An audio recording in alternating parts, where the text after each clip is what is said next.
Next up, let's take a look at all the moves that have special properties like homing and power crush and stuff like that. Not necessarily as a lesson. This point in the guide is just to be a reference, so you can come right back here and see. Give me the list of all the homing moves real quick. You know, I might be missing something.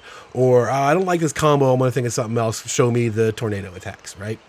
This is just going to be a list of everything that has a given property in the game. There are lots of little weird properties like funky knockdowns and stuff. These are basically only the ones that have an icon that are basic mechanical properties, including heat mode. So starting with heat mode, there are universal properties that every character has. Like all of your attacks cause chip damage. You gain access to your heat smash attack and all that stuff. Every character has a unique trait as well.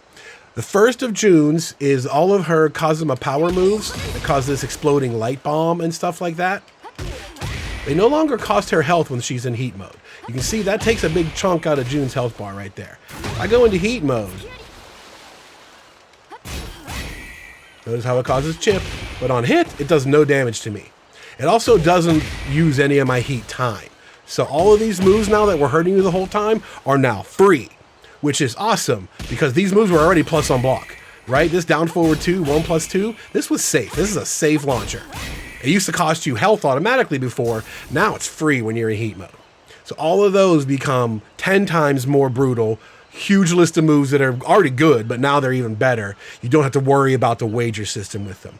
The second trait is this inner piece, this forward 1+2. It's just a little shove, doesn't do any damage.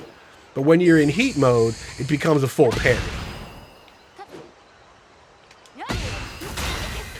You go right into Miare stance, and you still have the same options, but it doesn't do anything else. You're healing while you're standing there like an idiot, but when it's activated, this becomes a regular parry, which is kind of cool, instead of just being a stupid shove. So that's kind of like a phoned-in trait. You know, a lot of characters have a similar, you get your stance mechanic for free, basically. That one is like all right. You know, Kazi over here, he gets free electrics. You no longer have to just frame electric. He can just do ya for free when he's in heat mode. You know, the bear gets an electric wind god fist when he's in heat mode. Jun gets that, turns into a parry. So, However, the rest of it, being able to use these light moves for free is awesome. Really good stuff there. Heat engagers, every character has like 5 for the most part. Various design choices behind them. Most of them were some big knockdown moves. So rather than just getting a knockdown halfway around the world, you now get a mix-up. 1+2 is a good choice. This used to be like a counter hit launcher that they could escape. They could tap forward and break this stun. So now they don't escape the mix-up. You don't get anything for free, but you have a hard mix-up that they can't do anything about. So 13 frames, that's a really good way to access it. Forward 2. If you press forward 2, 1+2, whoops. Now you get a heat engager, instead of a launcher, right? You were already getting a combo off forward 2 by itself. So if you hit them with this, I don't know. I mean, yeah, it's safer, right? If they blocked it, you're safe, but on hit you get a mix-up. I don't know. It's not like you can tell the difference. It's not like you can say, oh, I just got blocked, let me switch to that. No, it's all or nothing. You had to make the read. Either you did this and you go for the risky launcher, or you did this and you go for the safe mix-up. Sidestep 4 is another good one all around. When it hits, you get your mix-up, and on block, it's still plus like 6. 8? It feels 8 in heat? Damn, that's wild. 6 out of heat. I didn't know that. That's kind of cool. What else you got? Izumo 3. That's one you're probably not going to run into a ton. I don't know. There's 2 mid attacks out of it. It's the same thing, I suppose, right? Izu 2 is a mid launcher. It's kind of risky. Izu 3 is a safe heat engager if you want to go that route instead. So I guess that's kind of the same situation. The last one is Miare 2 with a laser cannon. Boom. Inside heat mode, these heat engagers, you can follow them up again. You see how you get this dash for free when you start?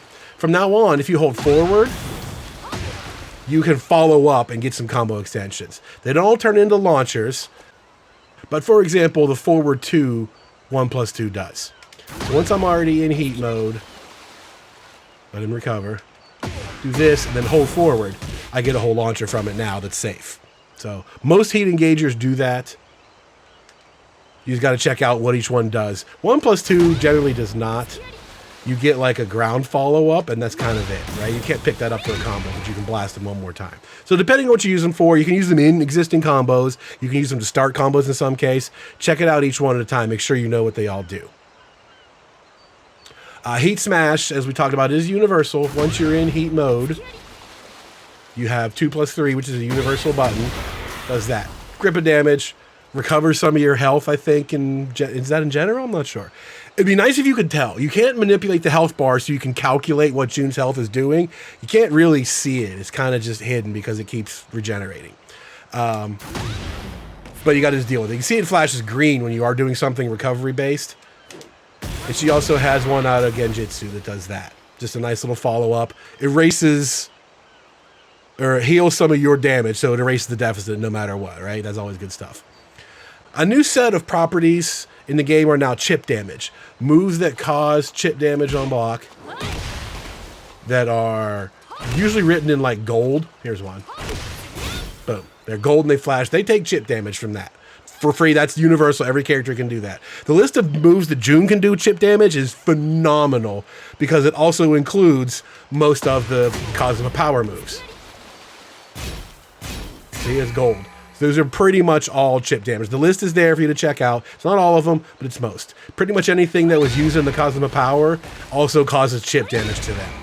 So, pretty good list.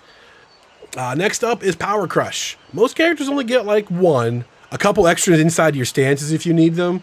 Jun existed in the last game before they had these, so she had to get a whole new move, which is back 3+4. Basic, mid, knockdown, unsafe, typical Power Crush. But as we mentioned, she has them in their stances. Genjutsu 2 is a Power Crush, and Izumo 1+2 Power Crush, just to keep them from blowing up your stances. A lot of characters will get some of that stuff in their stance. So she has 3 Power Crushes, you got to remember. None of them are launchers. I don't think there are launching Power Crushes in this game. A bit much for characters like Lily and Miguel to have in the last game, but we'll see. Next up is homing attacks. Homing attacks are pretty good. You're only going to rely on a few for the most part, but it definitely helps to know them and come back and make sure you weren't missing anything. Sidestep 1+2. This is a weird animal. You can see it's safe if you're wrong. On hit, it forces crouch +7. Fantastic stuff. You have to sidestep first to do it. Whoops. So, I mean, I guess it's just to like play the sidestep game, right? You think they're going to keep trying to move around you. You can, step a little bit yourself and use that to your advantage. Sidestep 1+2 is a brand new homing move. Forward 4 was always there. This is good because it's still +3. It's not a launcher anymore, but it's +3 on block. Excellent stuff. Problem was it was a high. So to fix that now, we have down forward 3. This move is great. 17 frames, knockdown, homing mid. Beautiful. One of the top moves. Easily one of the top moves. You gotta love this. When you got him near the wall, you're just throwing this thing out there. You're just throwing this thing out there until you splat him again. Really good move. Forward 3. A little bit of a variation of that old move she used to have with a follow-up. First part is homing. Second part causes chip damage and breaks floors and stuff. Pretty cool.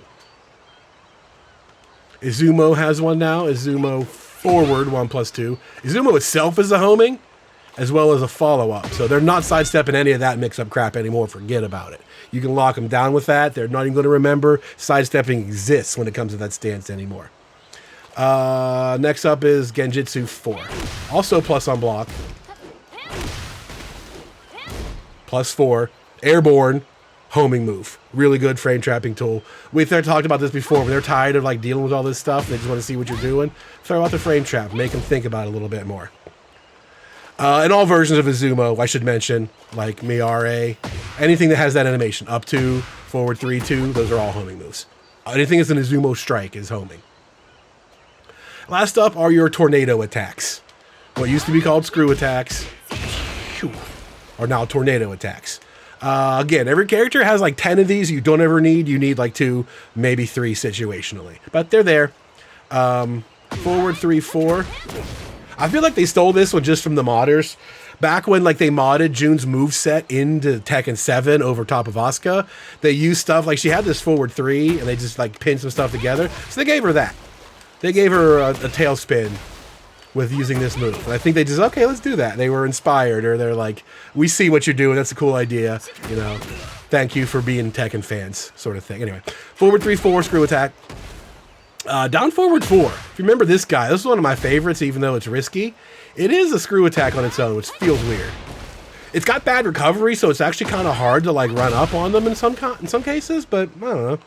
Down forward 4. I thought of one case to use it that actually worked pretty well, was that. Not too many other things were working after that combo, but that combo is old news. Forget about it. Next up is down 1+2. This is a big bad move. 28 damage. This is one of those ones you use like when you do an early screw attack for something and you have like a weird situation. Case in point would be this. Boom. That's a chunk of damage right away. Down 1+2 is really good. You're going to use that a lot. Back 2-1-2, new extension, as well as while standing 1-1-2.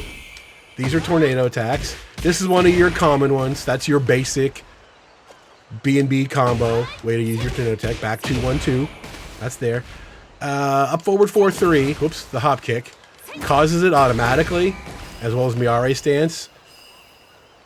While standing 3-4 is a regular launcher, but it will cause a screw attack versus an airborne opponent. It's kind of hard to do. Instant while standing. It's good at the wall, though. These tornado attacks work at the wall, unlike the screw attack in Tekken 7. More like the balance system in Tag 2. You can save it for the wall. So when you get to the wall, you can do that for a nice damage and resplat them with it. So that's why that's there. Sidestep 2. Kind of a weird one. There it is. If you want to go for off-axis stuff, totally. That works. Izu 1-1. That's going to be a common one you're going to use all the time. Like 9 out of 10 combos are going to have that as your screw attack. Izu 2 by itself also works on an already airborne opponent. Right, so you can do that if you need it next to save a hit or something. And Miare 1. I just found out how to use this in combos. I'll have a credit for a video that I found that's like, oh my god, I know you could do that. Awesome stuff. So that does exist as a screw attack or tornado attack in combos. Remember that one. So that's about it for moves with unique properties. Again, you don't have to really think about this stuff all the time, but you are going to want to know them for when it shows up. Know your power crush, know your homing moves versus a sidesteppy opponent. Use that down forward 3 to trap them at the wall. And your screw attacks, you don't need to know those on a daily basis. You learn your combos, you're good. All of your light stuff, you could play it safe and avoid using those, not costing your health until you activate heat mode. I'm a let it rip kind of guy. I would rather just do my thing and worry about the consequences and try to like manage my health a little bit rather than live my life afraid of my health. Again, it would help if we were able to study how the health system works a little bit more in practice mode. That would be nice to have, but it's kind of like a guess how much health you're really spending unless you really like stop in the middle of a match and pay attention to it. So other than that, that's kind of all you need. There's a reference for those to just come back to look stuff up whenever you get there.